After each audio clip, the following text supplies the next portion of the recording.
बळीराजाची खरीप हंगामाची पूर्वतयारी अंतिम टप्प्यात. सतत नापिकीशी संघर्ष करत असताना शेतकऱ्यांच्या आर्थिक अडचणीत भर पडली आहे. गेल्या वर्षी खरीप व रब्बी हंगामातून शेतकऱ्याच्या पदरात काहीच पडले नाही. आता खरीप हंगामात अगदी तोंडावर आला आहे. मशागतीची कामे अंतिम टप्प्यात आहेत. पेरणीसाठी लागणारे बियाणे व खरेदीसाठी पैसा आणायचा कुठून, ही चिंता शेतकऱ्यांना सतावत आहे. गेल्या वर्षीच्या खरीप हंगामात दुष्काळाने शेतकऱ्याचे अतोनात नुकसान झाले होते.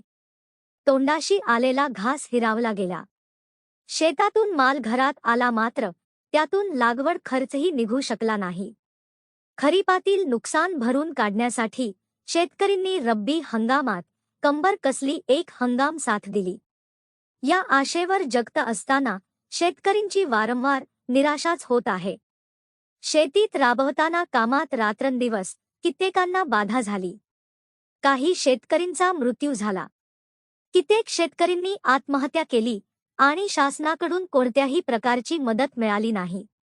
काही शेतकऱ्यांना मदत मिळाली, ती कवडीमोल होती. खरीप हंगामाच्या लागवडीकडे वळले आहेत. हातात पैसा नसल्याने पीक कर्ज मिळवण्यासाठी शेतकरी बँकेचे उंबरठे झिजवीत आहे. राष्ट्रकुल बँका दरवर्षीप्रमाणे पीक कर्ज वाटपात आखडता हात घेत आहे.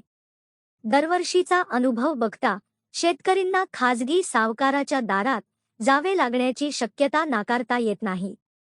पेरणीच्या वेळी पैसा उपलब्ध झाल्यास व बियाण्यासाठी कुठून तजवीज करावी, ही चिंता शेतकऱ्यांना सतावत आहे. मारेगाव प्रतिनिधी विजय मत्ते, न्यूज 24, आपकी आवाज.